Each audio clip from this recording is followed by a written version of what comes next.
بسم اللہ الرحمن الرحیم۔ دوستو، استقبال کیا جاتا ہے آپ کا علم کی تختی یوٹیوب چینل میں۔ آج ہم آپ کی خدمت میں پیش کریں گے کہ شب زفاف میں کیا کرنا چاہیے اور شب زفاف اسلامی طریقے سے کس طریقے سے منائیں، کیونکہ آج کل لوگ اس غلط فہمی میں مبتلا ہیں، بہت ساری رسومات اپنی طرف سے داخل کرتے ہیں، جبکہ وہ شب زفاف ان کے لیے بہت ہی زیادہ مشکل اور بہت ہی زیادہ برائی کی سبب بن جاتی ہے۔ اس لیے ہم اسلامی طریقہ یعنی سہاگ رات کا اسلامی طریقہ سیکھیں گے اور اسلامی طریقے سے ہم اس کام کو انجام دیں گے۔ چلو شروع کرتے ہیں۔ دیکھیے، سب سے پہلے ہمیں کیا کرنا ہے، دلہن کے گھر میں آنے کے وقت کے احکام ہم کو یاد رکھنے ہیں۔ نکاح رخصتی کے بعد جب دلہن گھر میں آئے تو دلہن کا ہاتھ پکڑ کر آپ کو ایک دعا پڑھنی ہے، اور اس دعا کو ہم اسکرین پر دے رہے ہیں۔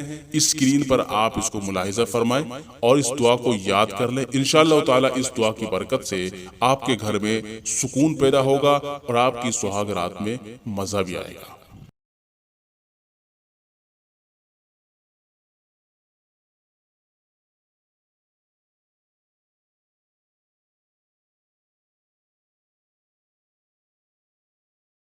دیکھیے، یہ دعا پڑھنا کوئی ضروری نہیں ہے، بلکہ اگر پڑھ لیا جائے تو بہت ہی بہتر ہے۔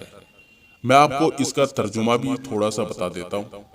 ترجمہ ہے اس کا: اے اللہ، میں آپ سے اس کی بھلائی اور اس کی عادتوں کی بھلائی کا سوال کرتا ہوں، اور اس کی برائی نیز بری عادتوں کی برائی سے پناہ چاہتا ہوں۔ تو یہ دعا آپ پڑھیں، انشاءاللہ تعالی جو بیوی کے اندر برائیاں ہیں وہ اللہ تعالیٰ ان کو بھلائیوں میں تبدیل فرما دے گا۔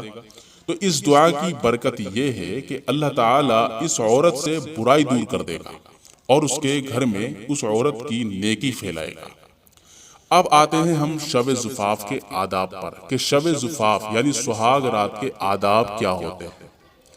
جس وقت کے خلوت حاصل ہو اور آپ اس میں رغبت غلبہ کریں، تو اس سے پہلے آپ کو سب سے پہلے کیا کرنا ہے، جماع سے پہلے بسم اللہ پڑھنی ہے اور 3 بار سورہ اخلاص پڑھنی ہے۔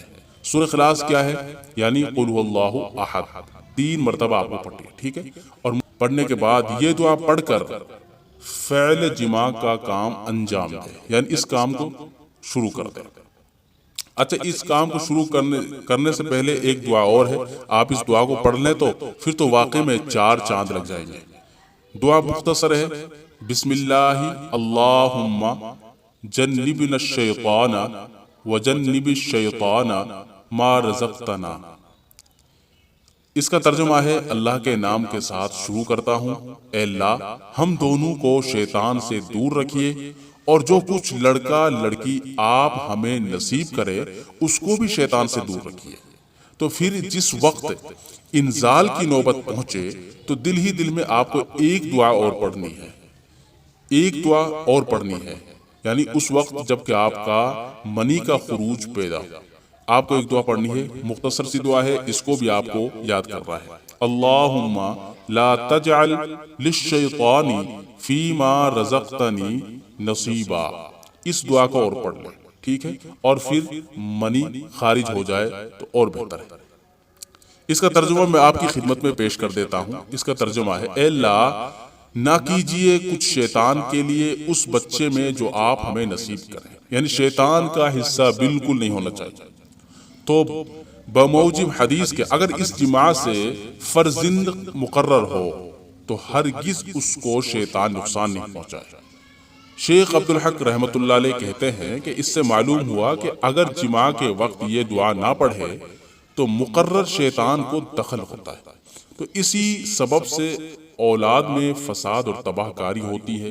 اس لیے آپ ان دعاؤں کا اہتمام کریں، آداب کا لحاظ کرتے ہوئے آپ سہاگ رات منائیں۔ صحبت کے وقت مرد و عورت بالکل جانوروں کی طرح ننگے نہ ہوں، یہ بھی دھیان رکھیں کہ صحبت کے وقت مرد و عورت بالکل جانوروں کی طرح ننگے نہ ہو، بلکہ ادب ہونا چاہیے۔ بالکل ننگے نہ ہو، بالکل ننگے ہو کر صحبت کرنے سے اولاد بے حیا پیدا ہوتی ہے، بالکل حضور صلی اللہ علیہ وسلم خود کو اور بیوی کو سر سے پیر تک چادر یا کسی کپڑے سے ڈھانپ لیا کرتے تھے اور آواز پست کرتے تھے اور بیوی سے فرماتے تھے کہ وقار کے ساتھ رہو۔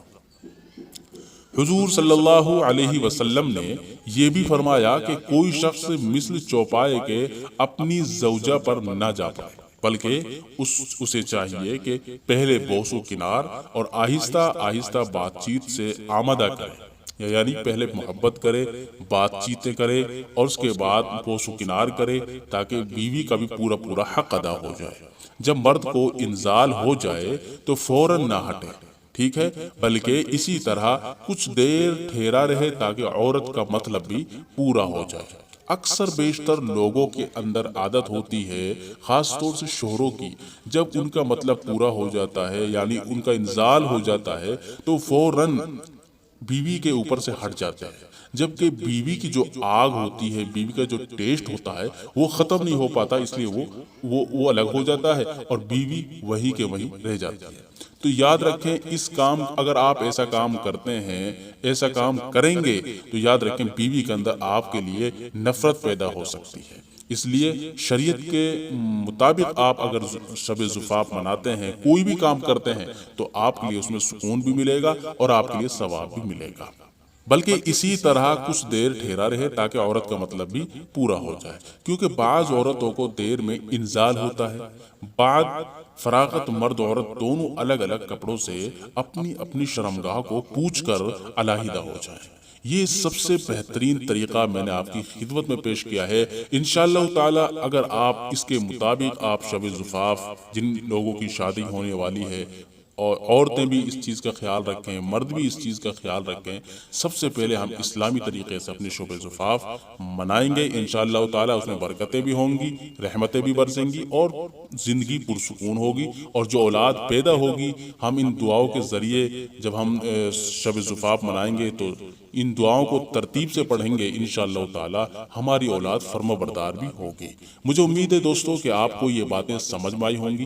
اگر آپ کو یہ باتیں اچھی لگی ہیں اور آپ نے واقع میں اس سے اثر محسوس کیا ہے تو ضرور آپ ہماری ویڈیو کو شیئر کریں، تاکہ آپ کی وجہ سے اور لوگوں کا بھی فائدہ ہو سکے۔ نہیں ہے دین میں سختی، چلو دیکھے علم کی تختی، چلو دیکھے علم کی تختی۔